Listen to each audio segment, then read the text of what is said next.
Well, welcome back. Shares of Apple up 3% in the pre-market. Take a look. The stock soared on the heels of the strong first quarter last night. It was propelled by robust sales of the iPhone 7. The technology giant reported better than expected results, $3.36 a share, and $78.4 billion in revenue for the fourth quarter at Apple. Apple's forecast, however, for the first 3 months of the year was weaker than investors had hoped. Joining us right now is Kaltbaum Capital Management President Gary Kaltbaum. Gary, good to see you. Thanks so much for being here.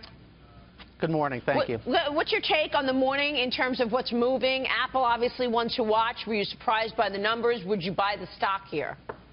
Yeah, good news is better than expected numbers. The good news is the market's looking forward to this year when they come out with the iPhone 8.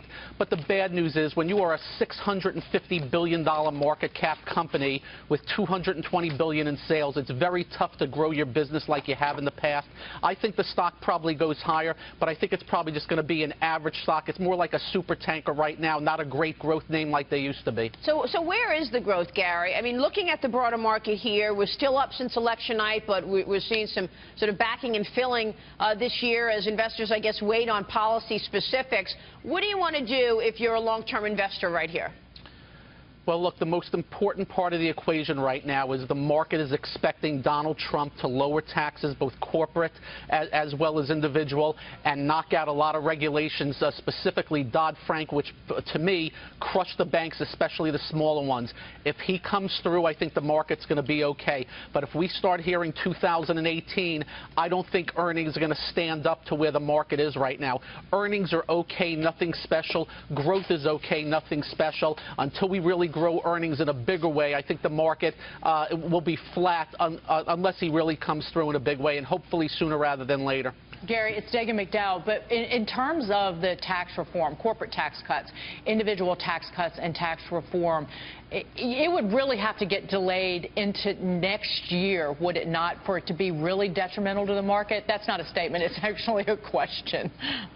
Yeah, every day that goes by that doesn't get done is a bad day. And the problem is you're going to have to deal now with Supreme Court, the blocking of other nominees, as well as a lot of other things that are happening right now politically.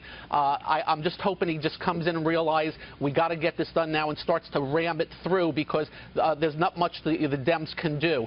If they don't do it and we start hearing about 2018, the market will take a haircut. As I go through earnings season right here, there's not a lot of sales growth in companies. You need to have sales growth to have really strong earnings growth. So that's going to have to change, or we're going to end up with not so great. And just remember, we have not had a bear market, a real one, since '09, so we're very due, and we are the upper ends of the range as far as historical price earnings multiples. So there could be heck to pay if things don't get done. Yeah, you make a really good point. And Don, I want to get you into this, because we've been talking so much about tax reform, and we know that this market rallied on the idea that we would see either a 15 or 20% corporate tax rate, and now we're talking about it not happening until the end of the summer. Is this a problem for the markets right here? Well, I don't think so. Look, I think that Paul Ryan indicated that before the summer recess they will deal with tax reform, corporate and individual tax reform.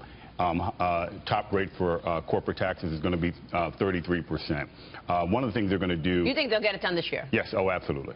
Yeah. And one of the things they're going to do is they're going to look at eliminating the 1031 exchanges, which will put more money, especially from real estate, back into the marketplace. And the idea is lowering capital gains, which is on the table as well, anywhere from dropping it down to 17.5 to 12.5. I think those are going to be big market stimulators. Gary, any other notes you're looking at this morning aside from tech? Real quick. I'm going to be watching Facebook and Amazon over the next few days. They are big companies, and they're going to tell the tale for the market. The market will follow. All right. And then, of course, we've got the Federal Reserve meeting. No expectations there. Gary, good to see you, sir. Thanks so much. Thank you. Gary Kaltbaum joining us there.